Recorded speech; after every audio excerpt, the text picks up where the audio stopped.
Part 1. The Opening. The movie begins in rural Germany where Heinrich is seen running for his life. It is the spring of 1945, just a few months before the official surrender of Germany to the Allied forces and the end of World War II. Heinrich is followed by a convoy of German SS soldiers. After a brief exchange of fires, Heinrich is forced to surrender.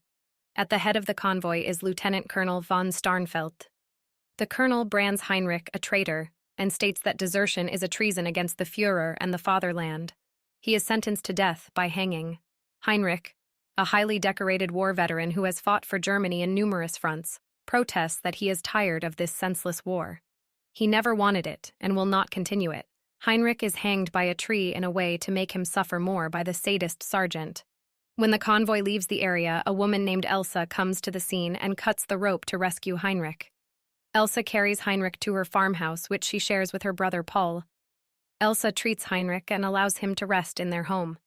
When Heinrich inquires why they help him, Elsa reveals that their parents were killed by the Nazis and they hate the Nazis to the core. Meanwhile, the SS convoy reaches Sonnenberg, a small town in northeast Germany. The town's mayor, Robert Schlick, hearing the convoy reaching his town, is excited, thinking that it may be the Allied forces. Finding out that it is the SS, Robert rushes to put on his Nazi regalia and goes to greet the colonel and his men at the town plaza. Part 2. The Lowenstein Golds. The colonel demands Robert to take him to Johannes Lowenstein's house. Robert says that Johannes actually lived in Essen but regularly visited his parents in Sonnenberg. Robert proudly reports that the Jewish family is no longer living in the town as they were forced to leave in 1938 during the November pogrom. The town priest later narrates that the Lowenstein were the only Jewish family in the town.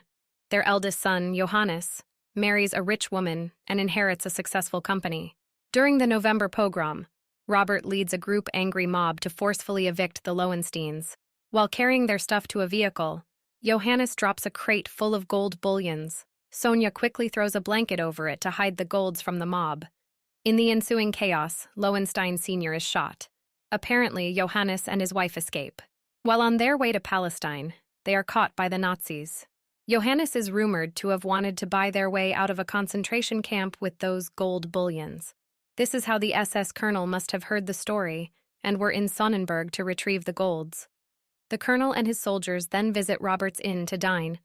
Here, the colonel declares Robert's Inn as his new headquarters. He commands that all able-bodied townfolks should be present at the Lowenstein home the next day. They are asked to clear the rubbles from the house. Part 3. Provisions and Persecution. Realizing that the French and American troops are advancing rapidly, the colonel orders his sergeant to gather provisions for their trip from the villages nearby. At Elsa's house, a partially recovered Heinrich wakes up and prepares to leave immediately. When Elsa insists that he should stay longer to recover, Heinrich shows a picture of his family and tells Elsa that his wife and son were killed in a bombing. His daughter miraculously survived and is given shelter by his neighbors. Heinrich says that he must immediately get to his daughter. He sees the SS approaching Elsa's farmhouse. A couple of soldiers starts killing Paul's animals. The sergeant and two of his soldiers get into Elsa's house. The sergeant, figuring that Paul is incapacitated, throws him out of the house and bends Elsa over the table to rape her. Heinrich, who was hiding in the attic, rushes in and severely injures one of the soldiers. In ensuing fight, Heinrich and Elsa kill all the soldiers except for the sergeant who escapes. Heinrich, Elsa, and Paul leave the house and take refuge in a forest while the sergeant gets back to his headquarters to report to the colonel. Heinrich, Elsa, and Paul spent the night in the forest. In the morning, they find out that Paul, unable to part with his cow, has gone back to their house. Heinrich and Elsa quickly pack and move toward the house. Before reaching there, they see that the SS soldiers have captured Paul and are taking him to the town. At the town, a frustrated colonel, having found no gold at the Lowenstein house, summons the whole town at the plaza. Paul is brought there as well. Given his condition, he is considered unworthy to live and sentenced to death by hanging from the church steeple. Two soldiers take Paul up the steeple. Paul throws one of the soldiers from the steeple and shoots the other. He then shoots at the SS soldiers at the plaza but couldn't hit anyone.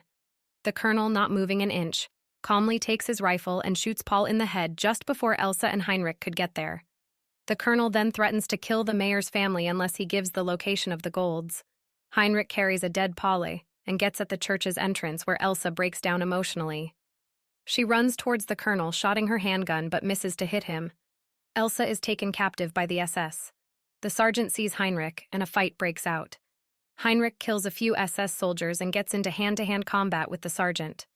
Their fight breaks up when an Allied forces airplane shoots at the town plaza. Heinrich gets badly injured in his right leg. He takes refuge in Irmgard's house. Irmgard treats Heinrich's wound and are both visited by the priest. Part 4. The Endgame. Robert meets his partners Reinkober and Wirtz, and it becomes known that they have seized the Lowenstein golds. Fearing for the lives of his wife and son, Robert wants to hand over the golds to the SS colonel. Just before Robert could leave the room, Sonia hits him on the face with a shovel. Robert is knocked out but is still alive. He is quickly killed by his partners. Sonia takes charge and gets Reinkober and Wirtz to lead her where they had buried the golds. A tired Wirtz digs a grave and is shocked to see that all golds are gone. Reinkober and Wirtz suspect each other and Robert. However, when they find a Bible in the coffin with a mark on a page with quotes that, "Thou shalt not steal and thou shalt not kill," they realize that it must be the priest who has taken away the golds. Heinrich asks the priest where the gold is located now, so that he could exchange the golds for Elsa's life.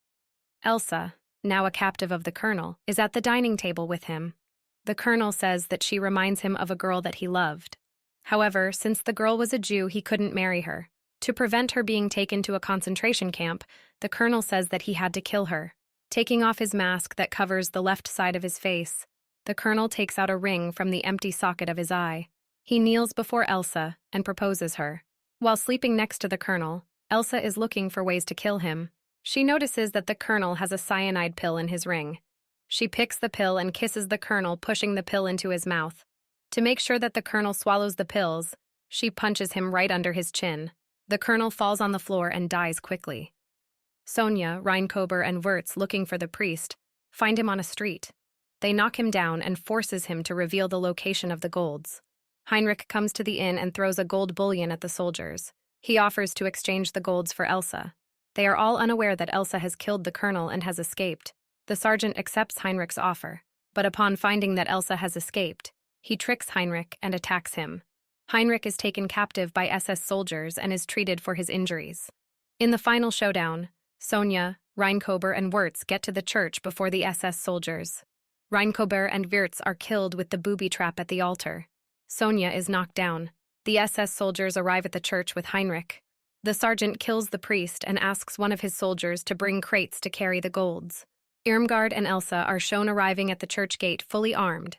Elsa fires a rocket at the church tower and kills the SS soldier. Irmgard and Elsa rush into the church, and a bloody fight begins. Irmgard injures the sergeant, but is killed before she could shoot him. Elsa kills the remaining SS soldiers but is subdued by the sergeant.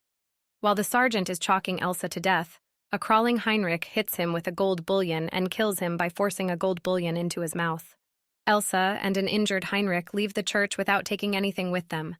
Surprisingly, a SS soldier and Sonia are still alive. Sonia kills the soldier and is shown driving a German staff car with all the gold. However, her joy is short-lived when an American tank blows her car and kills her. The Americans find the cursed gold, but instead of reporting it to their authorities, decide to split it among themselves.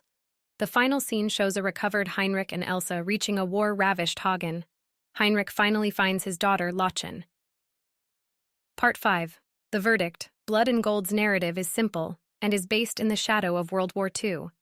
The movie draws inspiration from Tarantino's cinema, but lacks depth in characters and emotions.